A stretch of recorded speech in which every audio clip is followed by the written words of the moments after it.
Merry Christmas all, and welcome to Bolts and Brass. My name is Remy, and today we are looking at the temporary end, I guess, of a project that's been in the works a couple months now. This is my version of the What Would Stoner Do build from InRangeTV. So Ian and Carl inspired this. I had a Cav Arms lower in the safe as one of my rifles, and a need for a very light upper carbine that people with less upper body strength could easily use, and just why not? It's fun. So this build in particular, meaning the What Would Stoner Do build, not mine, anything different, is very light for the front half of the rifle. The back half is lighter, but the main difference is how much weight is from here out. Now, a very big chunk of that is the barrel choice. So the barrel is the Faxon pencil barrel, and I chose the 16-inch, and it is in 5.56. I didn't go with 300 blackout, which is really my primary these days for ARs. But I wanted to keep this nice and standard. So it is a 5.56 barrel. I've got I don't know if we're gonna be able to see it under there. Yeah, you can kind of see it. The Faxon lightweight, low profile gas block. So it's cut out on the sides. I mean, it saves half an ounce or something probably. It's nothing crazy, but it fit. It was Faxon on Faxon. Why not? It wasn't like they charged a premium for it. Now, to continue at the front, I have, and this was the delay, I was waiting for these to come back in stock. This is the Q, as in that's the company name, Q, Cherry Bomb muzzle brake. And it is a quick detach muzzle brake. It is designed to put a suppressor on, and I do plan to suppress this. I haven't decided if I'm going to go the traditional route and buy a suppressor and wait for the regular tax stamp, or if I'm going to do a Form 1 where it's much quicker and I'm building it myself. So that just came in. I haven't actually even fired it with that on there. It looks neat. I wish it was a little slimmer, but I knew that going in. It kind of fits full-size barrels as opposed to the super slim. But it's not going to do any real recoil reduction. It will be a little louder with it on, ironically enough. But once I suppress it, that'll go away. And yeah, gotta have something on there. I had a thread protector, but whatever. The rail, you have seen this before. This is the Odin Works Super Light. It's the O2 Lite rail, and it is very light. It is also nice and slim. This height, you can kind of see how it dips down and then comes back up. That really lets you get an over the top hold without your hand being stretched out, which was the problem when I put it on my other rifle. The suppressor technically fit under there, not enough clearance really. So this, for somebody with smaller hands, is kind of nice.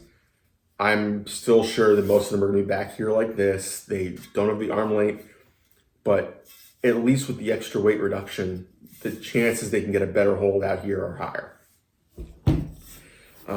LaRue index clips just for giggles and protect the rails. This one actually needs to move back because I had a different optic on here.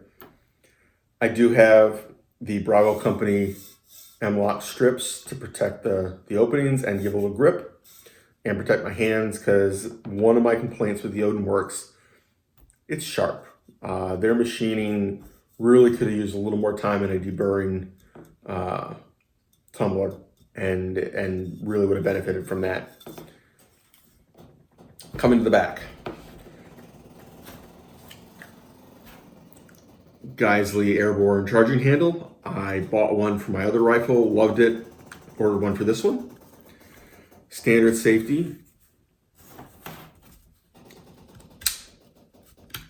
Standard, not ambidextrous yet. I am going to try the Noveske Ambi Safety and see if I like it, and we'll put one on here. It is the Aero Precision, and we'll show this side. It is the Aero Precision M4-E1 upper. Really liked it. I really enjoyed it. I think it is an excellent upper.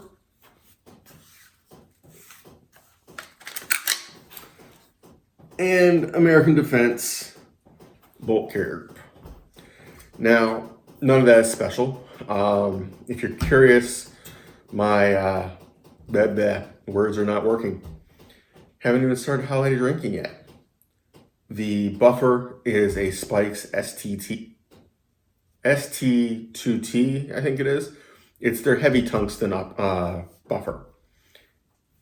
Just what I have in this case with standard loads that work fine, so I didn't worry about it. Now, the other special thing about this, and that is definitely different from their build, that is the LaRue Tactical 2-stage trigger. Not the single stage. It isn't a block trigger that you put in. It is that LaRue trigger. Again, dropping shit here. Leave it in frame. I got one for the SBR. I loved it. Bought another one. So, by the way, this is a Primary Arms, very old multi-reticle scope or sight. It works. It's light. It's nothing great. If you change the reticles, the point of impact shifts. So certainly nothing I would use for serious business. But I've never had it fail, and it was what I had sitting around. So I'm not going to go order something just for this unless I have to. Because I'll be honest, this is not a self-defense rifle. This is not a take to war kind of setup. This is literally go to the range with some friends and here you go, guys, because it doesn't weigh a whole lot and they don't have problems with it. And it's just fun. So that's about it. Now, in Ian and Carl's video about this, they go on and on about how transformative it is and what a big difference it makes. Now, I am a skeptic. By nature, I am a skeptical person. I am not somebody who buys into the hype. I believe results. And I gotta say, they are absolutely right. This rifle, as it is 1.5 pounds lighter than my SBR. 1.5 pounds. It is only slightly longer than my SBR, because my SBR is suppressed, remember. So total length, slightly longer, but my SBR is way more muzzle heavy. This thing, let's see if I can, the balance point is kind of on the magazine well, but I can't really, it's right in there somewhere. I'm going one way or the other. Yeah, so right in there. And obviously a magazine is right there, so it's centered for weight. Now, what does that mean for actual use? It means that when somebody's holding the rifle and they've got this against them, they don't have to work real hard to hold it up. It kind of even. Now, there's still weight to it. It doesn't weigh nothing.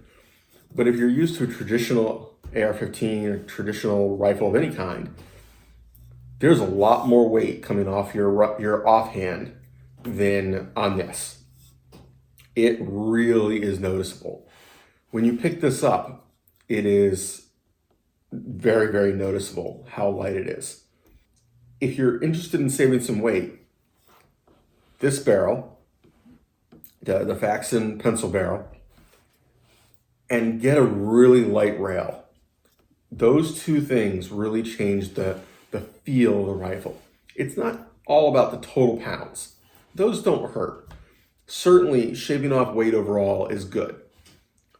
But you can actually accomplish a lot of the same thing with a regular lower With a regular stock that isn't a lightweight one, if you shave the weight off here, every ounce you remove going forward is multiplied in terms of how it feels. Accuracy. Now, Faxon makes a very bold claim with this barrel.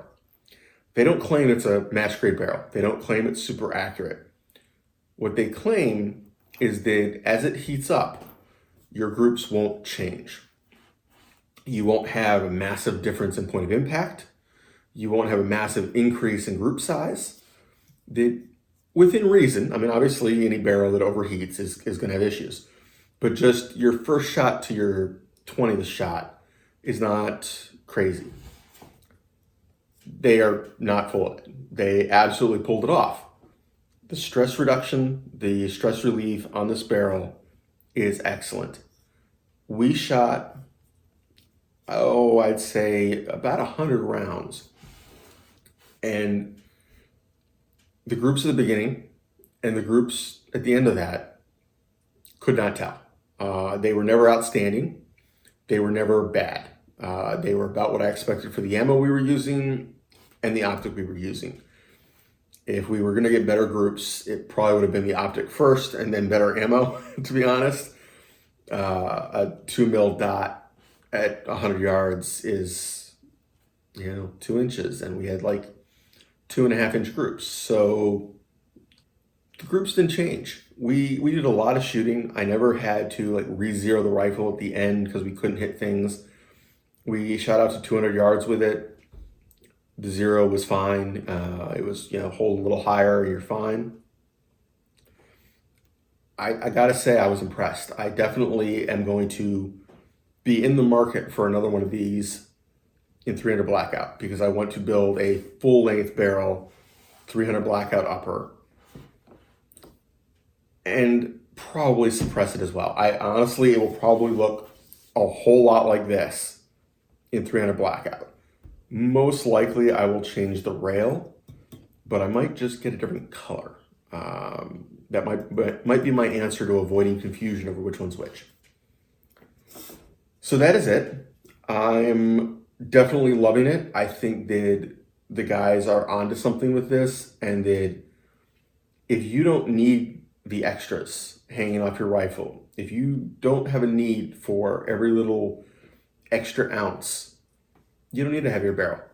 And even a heavier barrel, you're burning up your throat, even if the rest of your barrel is not overheated. So you don't want to do that no matter what. I can't really say anything about the Q muzzle brake yet. I like the look. I think it's cool. Went on no problems. You don't have to time these, which is nice because they're holes all around. I'm probably going to go shoot that later this week or this weekend, and I will let you know. But what would Stoner do? This is the everything you saw earlier in individual videos put together, and I love it. I would definitely build another one. I would definitely recommend it. If you have an AR-15, particularly if you have a lightweight lower, this is something you really want to have in your safe. It might not be your everyday, but when the wife, girlfriend, grandmother, daughter wants to go shooting, they will be much happier with this than your heavyweight 20 accessories on it, bull barrel, super precision setup. I guarantee it. Take care, have fun, stay safe, and keep it light. Merry Christmas, everybody.